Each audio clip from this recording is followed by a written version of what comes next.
Lawson here from Living Let's Dice. The Cities of Sigmar BattleTome came out very recently, and with it came my uncontrollable purchase of dwarves. I took a flick through the book, decided to pick Greywater Fastness as my city, and today I'm going to show you how to paint up a Dwarf Longbeard in the colours of the Greywater Fastness. A list of paints that I'll be using will be linked in the description below, but feel free to use any equivalent paints you've got. And one last thing to get ourselves rolling, as they say, bit of talent. What are you doing? What? Lawson, we talked about this. You can't be drinking paint. Was that Agrax, by the way? Maybe. Jesus. Okay, right. Let's get painting. And the first thing I'm going to do is block in the helmet and backing of the shield around here in corn red. And sort of away you go. What I start to do is I'll block in any non-metallic colours first, because then I'm not dirtying my paint water with metal flakes.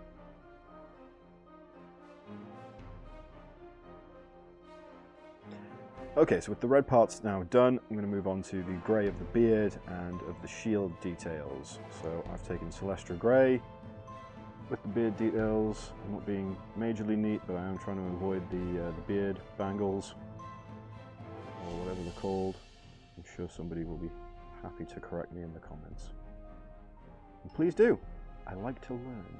Right, so now that the beard and the shield detail is done, I did about like 2-3 thin coats just to really build up the colour and make sure it would pop on the model. Okay, next I'll be using Chaos Black just to block in the weapon haft here, nice and simple. I know I said you don't have to worry about being too neat, but this is probably about the time where you do want to start getting a bit more careful, because you've got that lovely white beard just behind the weapon, and you've got all the armour that you've already done. Apart from that, it's pretty much business as always. Put on the paint, let it dry, check it out. If some of the undercoat's showing through, put on another layer. You want really nice strong colours for your base coat.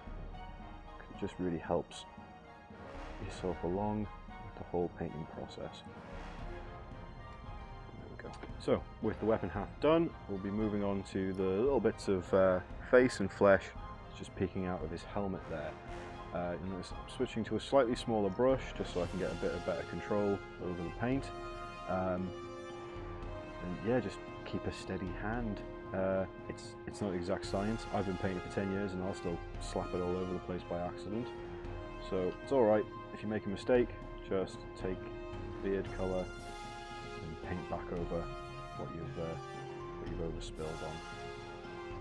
There's no great shakes, because all you're really doing looking to fill the socket, so you might want to thin your paint down a little thinner than you usually do, just to help it run into those areas. Okay, so with the majority of the non-metallic colours base coated in and blocked in nice and strongly, we're going to move on to metallics. So what I'm going to start with is Leadbelcher, but any gunmetal will work for you.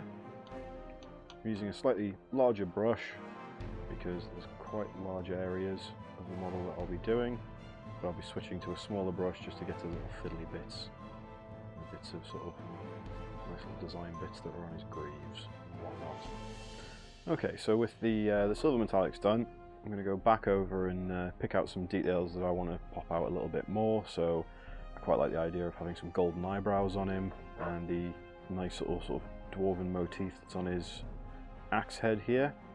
I'm going to go over them with Retributor Armour, and then just sort of wherever else, maybe one or two of his beard bangles, just to break up the colour a bit.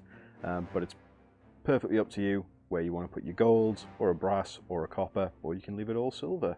It's your model, you paid for it, or you found it in a bin. I don't know where you get your models from. I find mine by the train tracks. Same place you find your Razman. Yeah, that's how I got into Warhammer. I was originally down by the metro tracks, Yeah. down West Jesmond, looking for an August 1978 copy of Playboy, and there I found the 6th edition Warhammer 40k box set, and that started an entirely different type of addiction that's sore on the wrists. Okay, so with the boring painting out of the way, now comes the fun part. slapping Nuln Oil all over this bad boy. All over the lovely gold details, all over the helmet, all over the beard, up in the shield, going around the skirt, all over the place. Just absolutely lather it on, but also not too much. If you do it too much, like a good friend of mine, you'll make your model shiny.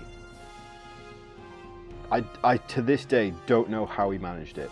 I don't know how he managed to put so much Nuln Oil Wash onto a model that it was shiny. Was it a gloss wash? No, it wasn't. This was 2 years before they released gloss washes. I worried about how much his wash budget was.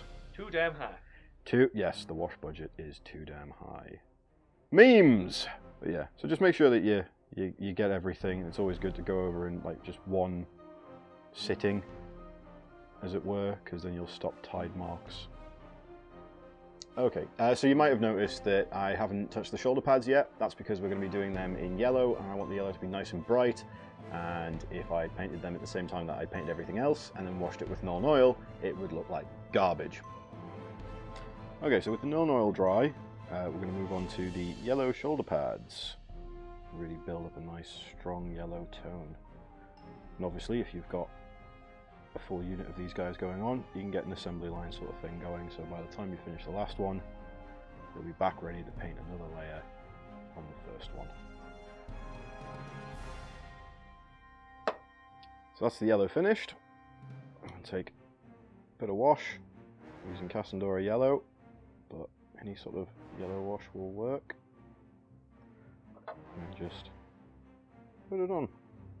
Make sure that you don't go too ham with it, so it doesn't slop all over the place, because you're just looking to shade the yellow parts of the armour. Then give that a little while to dry.